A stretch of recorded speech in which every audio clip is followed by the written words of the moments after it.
سوال یہ آیا، کہتے ہیں میں نے شادی کی کہ میرے حالات بدل جائیں مگر میرے حالات نہ بدلے.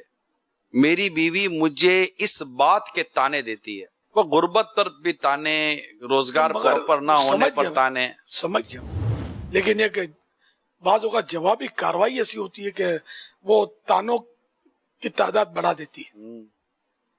اگر صبر سے، تحمل سے، مسکرا کر اور شرعی طور پر معلومات ہوں اور کوئی حدیثیں، واقعات سنا کر اگر بیوی کو سمجھایا جائے تو آخر وہ بھی تو انسان ہے. اور ہو سکتا ہے یہ مسلمان ہی نے ظاہر سوال کیا ہوگا، تو مسلمان ہے، اس کو اگر کوئی حدیث سنائی جائے تو فرق تو پڑے گا نا، فائدہ تو ہوگا. وذکر فإن الذکریٰ تنفع المؤمنین، سمجھاؤ کہ سمجھانا مسلمانوں کو فائدہ دیتا ہے. تو محبت سے، پیار سے سمجھائیں گے کہ دیکھو اس طرح آپ کہتی ہیں تو ظاہر میرا دل دکھتا ہے. اب شیطان مجھے بہکائے گا، میں کچھ کہہ دوں گا، پھر ہو سکتا ہے آپ کا بھی دل دکھ جائے. تو اس طرح مجھے نہ کہیں، مجھے شوق تو نہیں ہے کہ ہم بھوکے مریں. میں کوشش کرتا ہوں، دعا کریں کہ مطلب میں مزید کوشش کرنے میں کامیاب ہو جاؤں، اللہ پاک ہم کو مطلب مالا مال کرے دنیا اور آخرت کی نعمتوں سے. پیار محبت سے سمجھائیں تو کیسی بیوی وہ آخر کب تک لڑے گی؟ تو عام طور پر لڑائی بڑھتی ہے، وہی بولتا نا تالی دو ہاتھ سے بجتی ہے، ایک سے کتنا ہی مارو نہیں بجے گی. تو بیوی کتنا شور کرے جھگڑا نہیں ہوگا. وہ شوہر خالی گھورے گا تو جھگڑے میں اضافہ ہو جائے گا، منہ پھلائے گا تو بھی جھگڑے میں اضافہ ہو سکتا ہے. مسکراتا رہے، چپ ہو جائے، ٹال دے تو انشاءاللہ ترکیب بن جائے گی، لائن پہ آ جائے گی. آپ نے بہت تجربے کیے ہوں گے، بگاڑ بڑھ گیا ہو سکتا ہے، خدا نخواستہ. اب آپ میرا نسخہ اپنا لیں، ایک کاغذ پہ تعویذ بنا لیں، آپ اس پر ایک بڑا دائرہ بنائیں، اس میں پھر ایک اور دائرہ بنائیں، اور ایک تیسرا چھوٹا دائرہ بنائیں اس میں، اور اس کو سیدھی طرف سے لپیٹ کر آپ اس کا تعویذ بنا لیں اور اس کو پلاسٹک کوٹنگ کر لیں. مگر یہ ساری کاروائی بیوی کو پتہ نہیں چلنی چاہیے، اپنے پاس رکھیں. جب بیوی تانوں پر، تشنیع پر، بگاڑ پر آ جائے نا تو آپ آگے پیچھے ہو کر، سائڈ ہو کر، بولنا تو ہے نہیں نا، قفل مدینہ لگانا. آپ سیدھی طرف کے دانتوں کے نیچے دبا لیں. ہاں سیدھی طرف کے دانتوں میں درد ہے تو الٹی طرف لگا لیں. اور یہ کہ اب دانتوں سے اس کو تعویذ کو پکڑ کے رکھنا ہے. اب وہ جتنا شور زیادہ کرے نا اتنا آپ کو تعویذ کو دبانا ہے.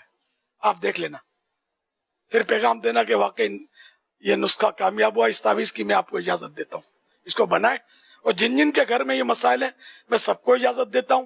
اور اگر شوہر اس طرح کی شور شرابے کرتا ہے تو بیوی یہ تعویذ آزما لے، فائدہ نہ ہو تو مجھے کہنا، انشاءاللہ. برداشت کرنا سیکھ لیں تو گھر چلتا ہے. کہ کچھ نہ کچھ، اب یہ عورت ہے، آپ مرد ہیں، کچھ نیچر میں تو فرق ہوتا ہے.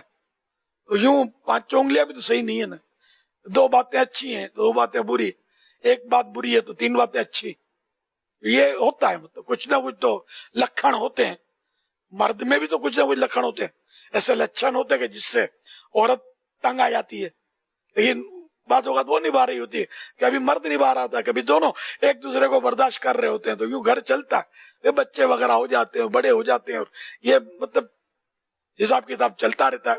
اگر یہ آپ ان کو بولتے ہیں، دیکھ کل شربت برابر میٹھا نہیں تھا، آج تھوڑا زیادہ ڈالنا، اور فلاں شربت، اور ٹھنڈا بھی کم تھا کل، آپ ذرا پہلے سے فریج میں رکھ دینا، اور ہاں اور کل نمک زیادہ ڈال دیا تھا.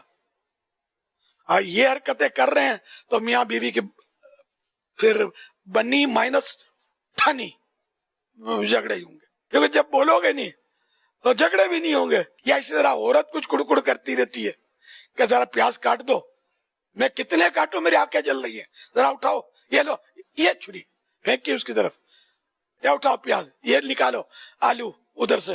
یہ دھندے اگر بیوی کرتی ہے تو بھی جھگڑے ہو سکتے ہیں. اگر شوہر کے پورے بدن میں پھوڑے ہو جائیں، پیپ پڑ جائے، اور بیوی اگر اس کو چاٹے اپنی زبان سے، یہ مثال دی ہے تب بھی یہ اس کے حقوق ادا نہیں کر سکتی شوہر کے.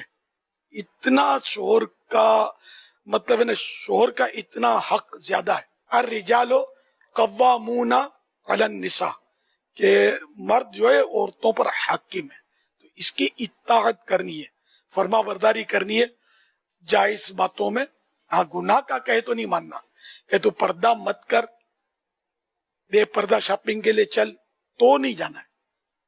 تو اپنے طور پر کوشش کر رہی ہے پوری کہ یہ گناہ کا کام نہ ہو. شوہر کو ویسے اخلاقی طور پہ چاہیے تو صحیح کچھ نہ کچھ تعاون کرتا رہے، پکانے میں، دھونے میں. کبھی بیمار سیمار ہوتی ہے عورت تو بچہ بھی سنبھالنا پڑتا ہے، کبھی مطلب دھلانا بھی پڑتا ہے بچے کو، سب کچھ کرنا پڑتا ہے. خالی بچے کو چومتے رہو اور موج کرتے رہو یہ تو نہیں ہے نا. بچے کو چومو بھی ہو تھوڑا، کبھی اس کو دھونے کا کام بھی کر لیا کرو. صحیح بولتا ہوں، مطلب تعاون کرنا چاہیے. تو دونوں ایک دوسرے سے تعاون کریں گے تو گھر چلتا رہے گا، ورنہ تو یہی چک چک چک چک ہوتی رہے گی، گناہوں کے دروازے کھلتے رہیں گے اور گناہوں میں اضافہ ہوتا رہے گا. کبھی جھاڑو اٹھا لو، ہاں مارنے کے لیے نہیں، گھر میں جھاڑو دینے کے لیے.